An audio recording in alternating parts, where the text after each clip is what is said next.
পরেরটা শোনার জন্য। আসসালামু আলাইকুম ওয়া রাহমাতুল্লাহ। কেমন আছেন আপনারা? কয়টায় শুরু হয়েছে? আলহামদুলিল্লাহ। সেই সময় থেকে শুরু করে দীর্ঘক্ষণ আপনারা আছেন। নিশ্চয়ই এতক্ষণে পেটে ক্ষুধা লেগেছে। পেটে ক্ষুধা লাগলে কিন্তু মেজাজ ভালো থাকে না। আপনাদের মেজাজ ঠিক আছে তো? শোনা যাবে তো? ধন্যবাদ আপনাদেরকে। আলহামদুলিল্লাহ রাব্বিল আলামিন ওয়াসসালাতু ওয়াসসালামু আলা রাসূলিল কারীম ওয়া আলা আলিহি ওয়া সাহবিহি ওয়া আহলি বাইতি আজমাইন। সম্মানিত পাবনাবাসী, মঞ্চে বসা আমার সম্মানিত সহকর্মীবৃন্দ, জামাতে ইসলামী সহ 10টি দলের, এখানে আহত জুলাই যোদ্ধারাও আছেন, শহীদ পরিবারের সম্মানিত সদস্যবৃন্দ আছেন, শহীদের পিতারা আছেন, সাংবাদিক বন্ধুরা আছেন। রাত যেহেতু কিছুটা হয়ে গিয়েছে, এটা আমাদের আজকে 6ষ্ঠ মিটিং। ফেরার পথে গাজীপুরে আরেকটা মিটিং। জানি না কত রাত হয়, আল্লাহ ভালো জানে। কাজে আমরা লম্বা কথা আজকে বলবো না। আমরা সংক্ষিপ্ত কিছু কথা বলে এখান থেকে বিদায় নিতে চাই। এই পাবনা হচ্ছে আমাদের আবেগের ঠিকানা। আমাদের আমিরে জামাতকে ঠান্ডা মাথায় খুন করেছে খুনিরা। তার রক্ত ভেজা দেহ এই পাবনার মাটিতে আমরা আমানত রেখেছি। এখন যেখানে দাঁড়িয়ে কথা বলছি, এই জায়গায় ইউনিয়ন পরিষদের একজন সদস্য থেকে শুরু করে যিনি জাতীয় সংসদের সদস্যের পদ বারবার অলঙ্কৃত করেছেন আপনাদের ভালোবাসা, আপনাদের সমর্থন, আপনাদের ভোট নিয়ে, সেই মানুষটাকে ঠান্ডা মাথায় খুন করা হয়েছে। যিনি পাবনার উন্নয়নের উপকার ছিলেন, প্রত্যেকটা মানুষ যাকে ভালোবাসত, আর তিনি প্রত্যেকটা মানুষকে নাম ধরে রাখতে পারতেন, সে অনন্য বৈশিষ্ট্যের অধিকারী মৌলানা আব্দুস সোবহান সাহেবকেও ঠান্ডা মাথায় জেলের ভিতরে তাকে খুন করা হয়েছে। সম্মানিত পাবনাবাসী, দুটি জানাজাই আমাকে ঝুঁকি নিয়ে থাকার সুযোগ আল্লাহ তাআলা দান করেছিলেন। সেদিন চোখের পানিতে আমরা আমাদের দুই কলিজার টুকরাকে পাবনার মাটিতে রেখে গিয়েছিলাম। আজ আমি আপনাদের সামনে দাঁড়িয়েছি। তারা যে আকাঙ্ক্ষা নিয়ে দুনিয়া থেকে বিদায় নিয়েছেন, শহীদ হয়েছেন, সেই আকাঙ্ক্ষা বাস্তবায়নের প্রতিশ্রুতি নিয়ে আমি দাঁড়িয়েছি। ফ্যাসিস্ট আমলের 15.5 বছরে অসংখ্য আলেম ওলামা, রাজনৈতিক নেতাকর্মী, সাধারণ জনগণ, সংবাদ মাধ্যম কর্মী, আইনজীবী, ডাক্তার, ইঞ্জিনিয়ার, যাদেরকে ঠান্ডা মাথায় খুন করেছিল, আমি তাদের হয়ে এখানে দাঁড়িয়েছি। আমি এখানে দাঁড়িয়েছি কান্না ভেজা চোখ দিয়ে আমার যে মা তার সন্তানকে এখনো খুঁজে বেড়ান, আমার সন্তানটাকে বেঁচে আছে, তাকে দুনিয়া থেকে বিদায় নিয়েছে, যাদেরকে তুলে নিয়ে গুম করা হয়েছে, সেই মায়ের পক্ষ হয়ে আমি এখানে দাঁড়িয়েছি।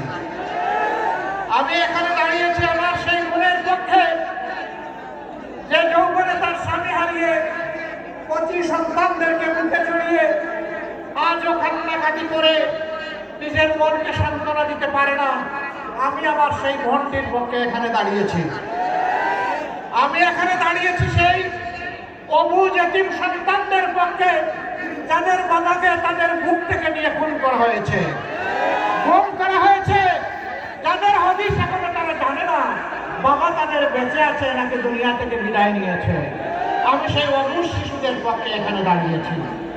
আমি দাঁড়িয়েছি জুলাই আন্দোলনে বুক চিতিয়ে জীবন দিয়ে যুদ্ধ করে দুনিয়া থেকে যারা বিদায় নিয়েছিল, তারা আমাদের ঘাড়ে একটা বিশাল দায়িত্ব রেখে গিয়েছে। সেই দায়িত্বের বোঝা কাঁধে নিয়ে আমি আজ আপনাদের সামনে দাঁড়িয়েছি। পাবনাবাসী, আফসোসের বিষয়, একসাথে 15.5 বছর সারা জাতি আমরা মজবুত ছিলাম, একটা পরিবার, একটা গোষ্ঠী ছিলাম। এ ভাই অনেক বেশি কেদারি করতে ভাই। হাজার কোটির সম্মুখীন হয়েছে আর্থিকভাবে, কিন্তু কারো সম্পদে যেন আমার সহকর্মীদের চোখ না পড়ে। তাদের হাতকে গুটিয়ে রেখেছি, তাদের চোখকে সংযত করে রেখেছি। মহান আল্লাহ তাআলার দরবারে শুকরিয়া আদায় করি, 3.5 কোটি মানুষের সমর্থিত এই সংগঠনকে এইভাবে শৃঙ্খলার মধ্যে সামলিয়ে রাখা আল্লাহ সাহায্য না করলে অসম্ভব ছিল।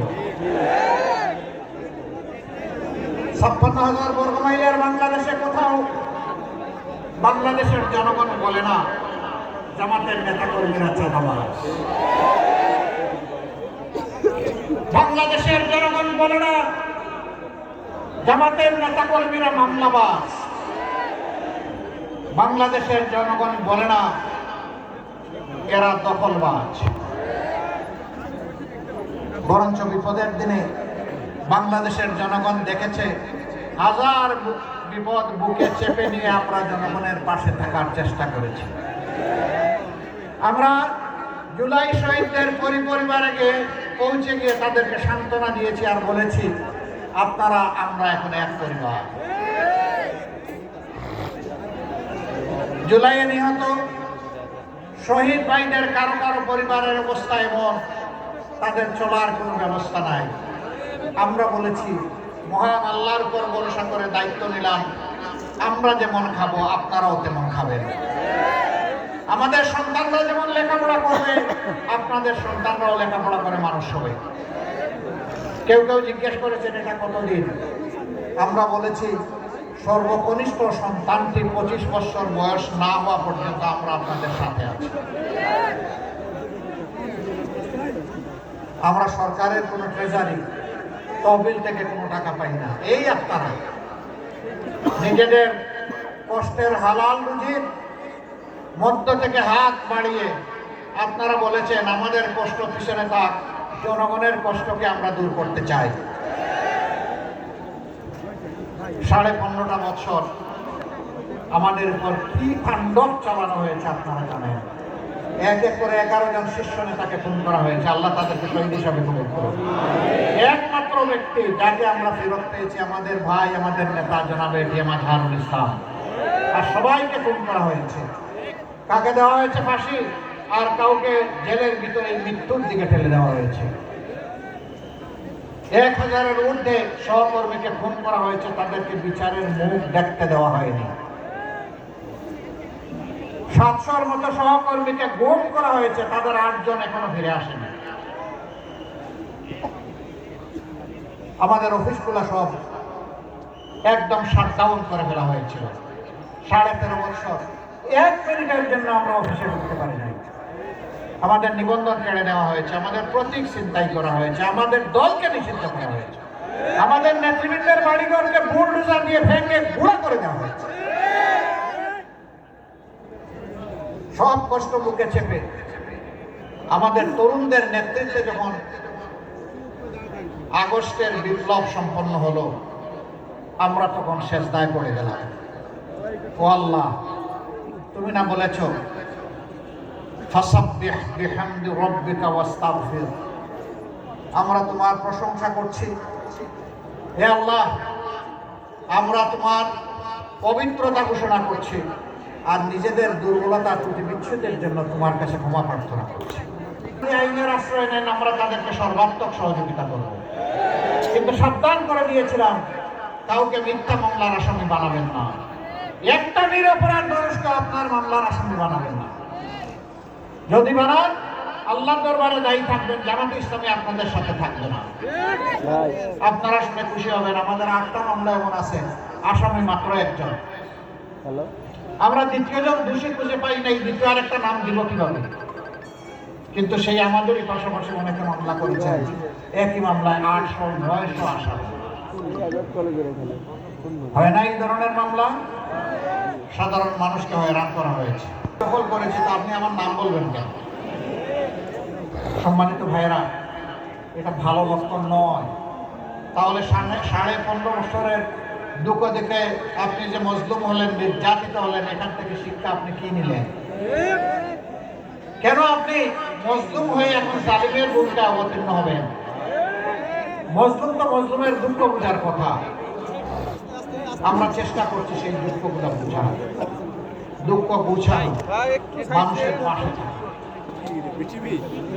ভাবনাবাসী আমাদের অঙ্গীকার খুব বেশি নয়, স্পষ্ট। আমরা বলেছি ছাতা আমরা নিব না। আল্লাহ যদি জনগণের ভালোবাসায় আমাদেরকে সরকার গঠনের সুযোগ দেন, তাহলে ছাতাওয়ালাদের হাত বন্ধ করে দেব।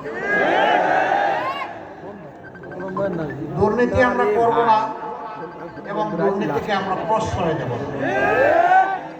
এই দুই ভাইয়েরা এখন চিন্তা করবে, হায় হায় আমাদের কি হবে। না রে ভাই, তোমাদেরও ভালো হবে। কিভাবে ভালো হবে? হারাম পথে তোমরা যখন রুজি করো, ভিতরের মধ্যে অশান্তির আগুন জ্বলে। আমরা তোমাদেরকেও শান্তি দিতে চাই, আমরা 18 মানুষেরও শান্তি চাই। এই জন্য তোমাদের হাতেও হালাল রুজির কাজ আমরা তুলে দেবো ইনশাআল্লাহ। ভালোবেসে আদর করে দরদের সাথে এই কাজ করবো। তোমরাও বেঁচে যাবো, আমাদের মুসলিম জাতিটাও বেঁচে যাবে। সেদিন তোমরা সম্মানের সাথে 10 জনের মতো বসবাস করবা, আনন্দের সাথে থাকবা, মাথা উঁচু করে চলবা। কেউ তোমাদেরকে ওরকম কোনো অভিধায় অভিযুক্ত করবে না। আমরা বলেছি সমাজে ন্যায় বিচার কায়েম করা আমাদের অঙ্গীকার। অঙ্গীকার এই কারণে আজকে এখানে দাঁড়িয়ে যে কথা বলতে পারছি, আর আপনারা যে এখানে এসেছেন, যাদের ত্যাগের কারণে এসেছি, তাদের স্লোগান ছিল উই ওয়ান্ট জাস্টিস। আমরা সারা সমাজের সর্বত্র ন্যায় বিচার চাই। আমরা শহীদদের সেই বোঝা কাঁধে করে ফেরি করছি। আল্লাহ তাআলা আমাদেরকে সুযোগ দিলে, সামর্থ্য দিলে সকলের জন্য সমান ন্যায় বিচার নিশ্চিত করা হবে ইনশাআল্লাহ। একজন সাধারণ মানুষ যে অপরাধ করলে আইনের আওতায় তাকে আনা হবে। দেশের প্রেসিডেন্ট একই অপরাধ করলে তার চোখ এবং মুখের দিকে তাকানো হবে না, তাকেও আইনের আওতায় আনা হবে। এর নাম হচ্ছে ন্যায় বিচার। সেই ন্যায় বিচারটা আমরা নিশ্চিত করতে চাই। এতে যদি গরম ভাতে মিলাই বেজার হয়, আমাদের কিছু আসে যায় না। প্রিয় দেশবাসী, বাংলাদেশ একটা স্বাধীন দেশ, 18 কোটি মানুষের দেশ। স্বাধীনতার 54 বছর আমাদের মান মর্যাদা অন্য জায়গায় বন্ধক রাখা হয়েছিল, অন্য দেশের কাছে বন্ধক রাখা হয়েছিল। আমরা সাফ জানিয়ে দিচ্ছি, এখন থেকে আধিপত্যবাদের ছায়া চিহ্ন বাংলাদেশে রাখা হবে না। আল্লাহ ছাড়া আমরা কাউকে পরোয়া করব না। পরোয়া করব শুধু পরওয়ারদিগারকে, আর কাউকে পরোয়া করার কোনো প্রশ্নই উঠে না। বাংলাদেশে মুক্তিকামী মানুষের উত্থান থেকে কারো কারো গাত্রদাহ শুরু হয়েছে। তারা ফুসফাস করা শুরু করেছেন।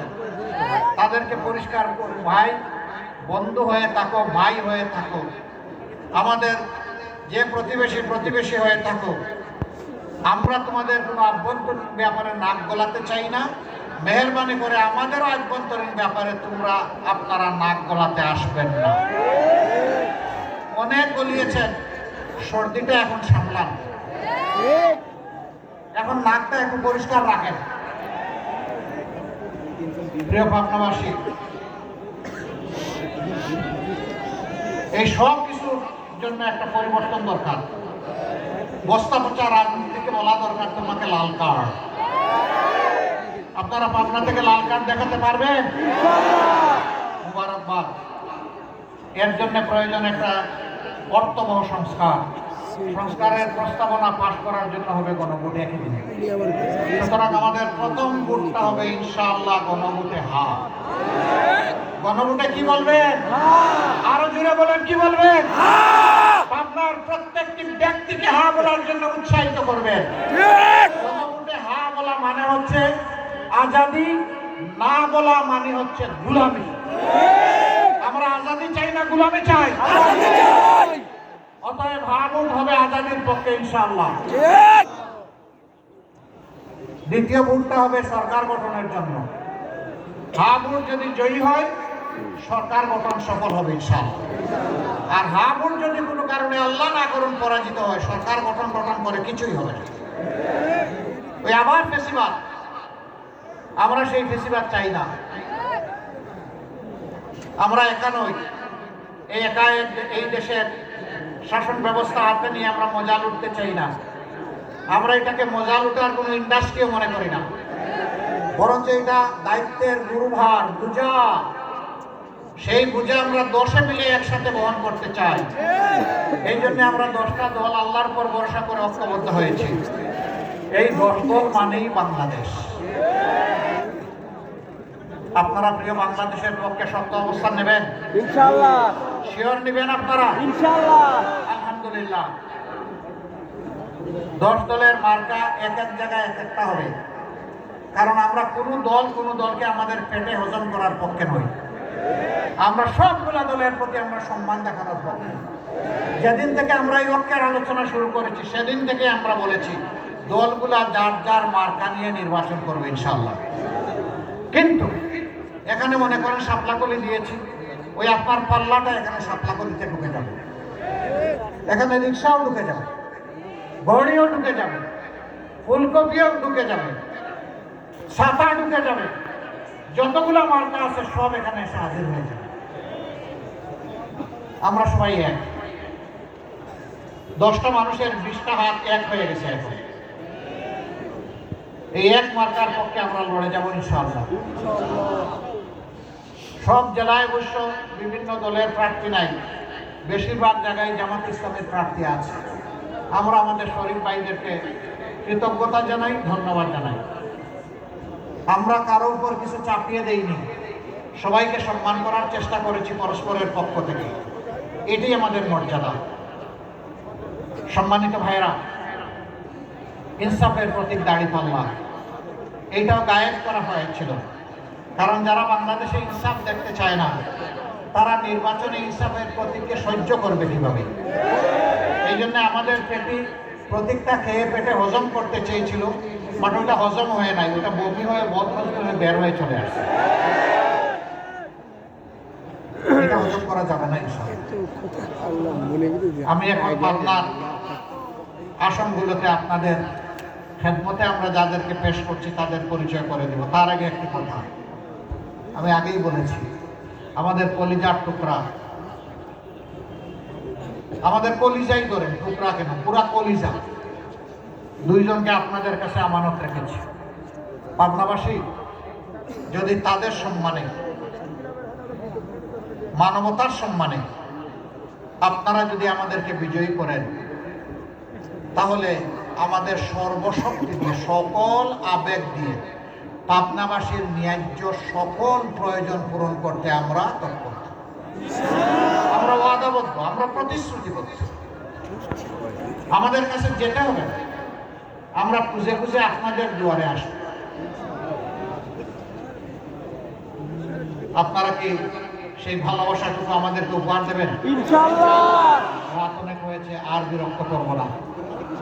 এবার এক এক করে আমরা 6টি আসনে, 5টি আসনে যে সমস্ত ভাইদেরকে আপনাদের সামনে উপস্থাপন করছি তাদেরকে আসার জন্য অনুরোধ জানাবো। তবে 2টি আসনে আনুষ্ঠানিক নির্বাচনী প্রচারণা শুরু হবে একদিন পরে, 26 তারিখ থেকে। এমআই তারিখ আলহামদুলিল্লাহ একটু জটিলতার কারণে, আইনি জটিলতার কারণে একটু পিছিয়ে গেছে, 27 থেকে, মানে 5 দিন পিছিয়ে গেছে। সারা বাংলাদেশে 22 তারিখ থেকে, এখানে এই 27 তারিখ থেকে। আমরা এই 2টা আসনের প্রার্থীদের হাতে আজকে প্রতীক তুলে দিচ্ছি না, আমরা করে দেব, কারণ আমরা নির্বাচনী আইন বিধির প্রতি সম্মান রেখে চলতে চাই। আমরা নিজেরা চাই আমরা মানব, আমরা চাই নির্বাচন কমিশন অন্যদেরকেও মানতে বাধ্য করুক। এখন আমি পাবনা প্রার্থী ঘোষণা দিতে পারবো, পাল্লাটা দিব না। প্রার্থী হিসাবে 1 নম্বর